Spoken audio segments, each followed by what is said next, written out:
Hello दोस्तों, नमस्कार। मेरे इस यूट्यूब चैनल में आपका बहुत बहुत स्वागत है। तो आज हम बात करेंगे ब्लू डार्ट एक्सप्रेस के बारे में।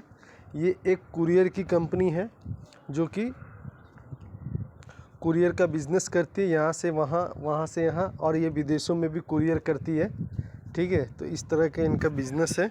तो अभी हम देख लेते हैं। ये जो कंपनी अभी 7100 पे चल रही है, जो कि इस कंपनी का हाई आप देख सकते हैं 9640 रुपया था। तो वहाँ से कंपनी करेक्शन करके आई है नीचे। तो आप देख सकते हैं एक दिन में इसने जो रिटर्न दिया 1.43% का रिटर्न, मतलब माइनस में रिटर्न दिया है। 5 दिन में देखते हैं तो 1.36 का माइनस में रिटर्न है। एक महीने में हम देखेंगे तो 5.31 का माइनस में रिटर्न है, और 6 महीने में भी 15.22 का माइनस में रिटर्न है। लेकिन आप एक साल में देखते हैं तो इसने पॉजिटिव रिटर्न दिया है, जो कि 5.12% का है। और 5 साल में आप देखेंगे तो 53% का रिटर्न दिया है इस कंपनी ने। तो 5 साल में हमेशा अच्छा ही रिटर्न मिलता है। और मैक्सिमम में आप देखेंगे तो 8,387 करोड़ का 8,387% का इन्होंने पॉजिटिव रिटर्न दिया है। तो रिटर्न तो काफ़ी अच्छा दिया है। ठीक है, तो कंपनी अभी करेक्शन होके आई है, पर इसका चार्ट आप देख सकते हैं कंटिन्यू ऊपर जा रहा था, फिर यहाँ से एक बार बहुत भयंकर करेक्शन आया था। लगभग कंपनी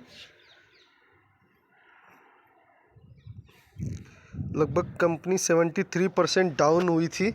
ठीक है, तो इस तरह का इसमें एक रिस्क भी है। और अभी जो कंपनी डाउन हुई है, अभी आप देख सकते हैं 6 महीने से हम देख लेते तो कंपनी ने यहाँ पे अपना टॉप बनाया था, और यहाँ से कंपनी जो डाउन हुई है अभी 24% डाउन है। ठीक है, तो अभी हम देख लेते हैं कंपनी जो है निफ्टी 50 की अपेक्षा कैसा रिटर्न देती है। तो आप यहाँ पे देख सकते हैं जितने समय में निफ्टी 50 ने 1603% का रिटर्न दिया, उतने ही समय में इस कंपनी ने 9050% का रिटर्न दिया है। तो रिटर्न देने के मामले में निफ्टी 50 से तो अच्छी है। ठीक है, उसके बाद आप चार्ट में भी इसको देख सकते हैं। तो रेड वाला जो चार्ट है वो निफ्टी 50 का है, और जो ब्लू वाला चार्ट है वो ब्लू डार्ट एक्सप्रेस का है। तो आप यहाँ पे भी देख सकते हैं कंपनी यहाँ पे जब हाई गई थी, और यहाँ से हाई के बाद कंपनी यहाँ 72% लो आई थी अपने हाई से, फिर भी ये निफ्टी 50 से ज़्यादा ही रिटर्न दे रही थी।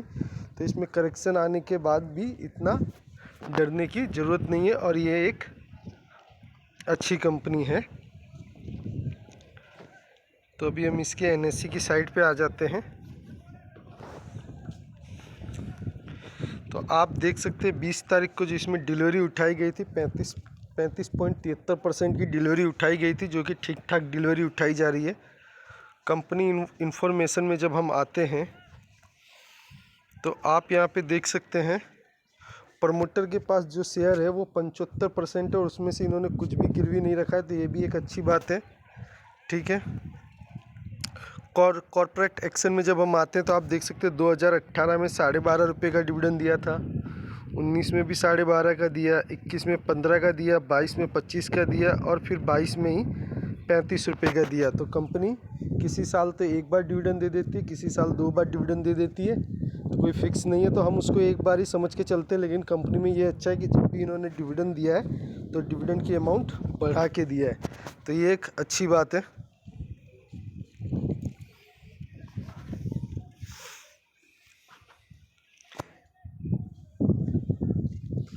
अभी आप यहाँ पे देख सकते हैं इंडस्ट्री जो है लॉजिस्टिक सॉल्यूशन प्रोवाइड करती है ये। ठीक है, वही कुरियर वगैरह का जो इनका बिजनेस है वही। तो अभी हम इनकी बैलेंस शीट के ऊपर आ जाते हैं।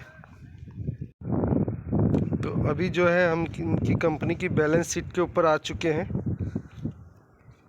तो आप यहाँ पे देख सकते हैं रिजर्व एंड सरप्लस जो पहले इनके पास था 597 करोड़ का था, फिर बढ़ के 641 करोड़ का हुआ, फिर हल्का सा डाउन हुआ था जो कि 560 करोड़ का था, फिर 655 करोड़ का हो गया, और अभी 931 करोड़ का हुआ। तो रिजर्व एंड सरप्लस 5 साल में तो बढ़े ही है।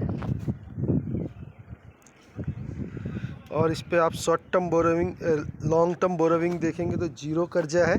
ठीक है, पहले 71 करोड़ था, फिर 75, फिर 52, फिर 22.5, फिर अभी जीरो कर दिए। तो जीरो कर्जा है इनके ऊपर। शॉर्ट टर्म बोरोविंग में भी आप देख सकते हैं इनके ऊपर जीरो कर जाए तो कंपनी पूरी तरह से डेट फ्री हो चुकी है। तो अभी हम कंपनी के प्रॉफिट एंड लॉस देखने आए हैं। तो आप देख सकते हैं यहाँ पे जो मार्केट कैप है 16,893 करोड़ का है। तो ये मिड कैप साइज की कंपनी है। उसके बाद आप देख सकते हैं यहाँ पे जो कंपनी है अपने सेक्टर में सेकंड नंबर पे लीड कर रही है। फर्स्ट नंबर पे डिलीवरी कंपनी है और सेकंड नंबर पे ब्लू डार्क एक्सप्रेस है। ठीक है, उसके बाद ये क्वार्टरली रिजल्ट जान देते हैं, हम ईयरली देख लेते हैं। तो 2010 में जो कंपनी 1,150 करोड़ का सेल्स करती थी, आज वही कंपनी जो है 5,040 करोड़ का सेल्स करती है, तो एक अच्छी बात है। उसके बाद आप देख सकते हैं जो इनका ऑपरेटिंग प्रॉफिट मार्जिन है वो 21% का है। और उसके बाद हम नेट प्रॉफिट देख लेते हैं। तो कहाँ से देख रहे थे हम, 2010 से। तो आप नेट प्रॉफिट भी देख सकते हैं। कंपनी जो है पहले 95 करोड़ कमाती थी, 124, 193, 123, 129, 197, 140, 145, 90 और यहाँ पे 42 करोड़ का जो लॉस किया था वो 2020 का था। तो आपको पता है वो कोविड का टाइम था, इसलिए वहाँ पे उन्होंने लॉस किया था। और उसके बाद फिर 102 करोड़, फिर 382 और 473। तो जो कंपनी 2010 में 90 करोड़ कमाती थी वो कंपनी आज 473 करोड़ कमाती है। तो इनके प्रॉफिट जो है इतने सालों में बढ़े हैं, तो इनके शेयर के दाम भी इतने सालों में बढ़ने चाहिए। तो अभी कंपनी में क्या है, 24% की गिरावट है। ठीक है, और आप यहाँ पे EPS भी देख सकते हैं। अर्निंग पर शेयर जो है एक शेयर पे ये 199 रुपया 26 पैसा कमाते हैं। मतलब आप समझ लीजिए 200 रुपया एक शेयर पे कमाते हैं। ठीक है, उसके बाद जो है इनका शेयर होल्डिंग पैटर्न हम देख लेते हैं। तो आप देख सकते हैं प्रमोटर के पास जो शेयर है वो 75% है। तो अगर इस कंपनी में कभी भी कुछ भी खराबी होगी या इनके शेयर भी गिरते हैं तो सबसे ज़्यादा लॉस जो होता है प्रमोटर को ही होता है। तो प्रमोटर इतने सारे शेयर अपने पास रखें, मतलब प्रमोटर को अपने शेयर पे भरोसा है और कंपनी पे भरोसा है कि हमारे जो शेयर है वो ऊपर नीचे हो सकते हैं लेकिन कंपनी लॉन्ग टर्म में ऊपर जाएगी, तभी तो प्रमोटर अपने शेयर नहीं छोड़ना चाहते। FIS के पास 5.8 है, DIS के पास 8.45 और पब्लिक के पास जो है 11.45 है। तो अच्छी कंपनी हमेशा पब्लिक के पास कमी होती है, ये तो आपको पता ही है। ठीक है, तो अभी हम देख लेते हैं कंपनी में अच्छी बातें क्या क्या है। तो कंपनी का जो है कुरियर का बिज़नेस है। तो कुरियर तो हमेशा ये बिज़नेस चलता ही रहेगा। हर किसी आदमी को कभी ना कभी किसी न किसी जगह कुछ ना कुछ भेजना ही रहता है। तो कुरियर का बिज़नेस वगैरह तो चलता ही रहेगा। तो बिज़नेस इनका अच्छा है। ठीक है, उसके बाद जो इनका चार्ट है वो ग्रीन है, लेकिन इनके चार्ट में एक बार भयंकर गिरावट दिखाई जो कि 72% की गिरावट है। तो उस रिस्क को भी आपको देखना पड़ेगा। ठीक है, और अभी जो कंपनी है निफ्टी 50 की अपेक्षा हमेशा अच्छा रिटर्न दिया है। 72% की गिरावट हुई तो उसके बाद भी वो निफ्टी 50 से अच्छा ही रिटर्न दे रहा था। तो एक अच्छी बात है कि हमेशा निफ्टी 50 से अच्छा रिटर्न देता है। कंपनी में 24% की गिरावट है। तो अभी ये बाय करने का सही मौका है। अगर आपको रिस्क लग रहा है तो आप और वेट कर सकते हैं, शायद 2 से 4% और गिरे। ठीक है, तो आप उसका वेट कर सकते हैं, लेकिन ये SIP के थ्रू अगर उठाना है तो ये एक सही मौका है। अगर आप एक शेयर उठाते हैं उसके बाद 2-4% गिर जाता है तो आप एक और उठाएंगे, तो इस तरह से एवरेज होगा। और आपको अगर बड़ी क्वांटिटी एक साथ उठाना है तो आप वेट करके उठा सकते हैं। ठीक है, उसके बाद रिजर्व एंड सरप्लस कंपनी के अच्छे बढ़ रहे हैं।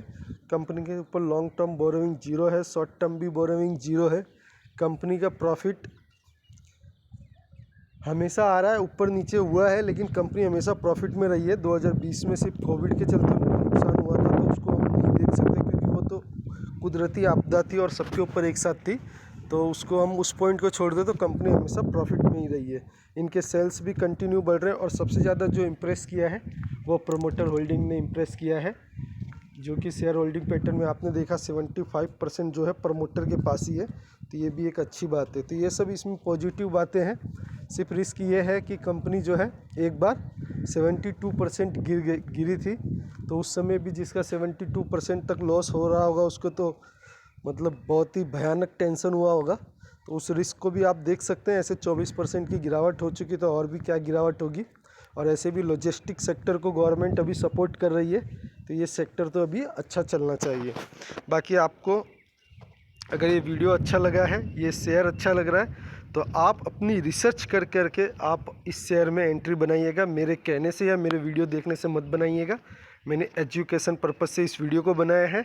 मैं फंडामेंटल स्ट्रॉन्ग कंपनी जो कि अपने हाई से 25 से 30% डाउन होती है, ऐसी कंपनियों को ढूंढ ढूंढ के उसके ऊपर वीडियो बनाता हूँ, अपना ओपिनियन देता हूँ। मेरा ओपिनियन गलत भी हो सकता है, ठीक है। इसलिए आप अपनी रिसर्च करके इस वीडियो अब इस शेयर को बाय कर सकते हैं। मेरा ये वीडियो अच्छा लगा हो तो मेरे चैनल को लाइक कीजिए, सब्सक्राइब कीजिए, शेयर कीजिए। मिलेंगे नेक्स्ट वीडियो में। Bye bye.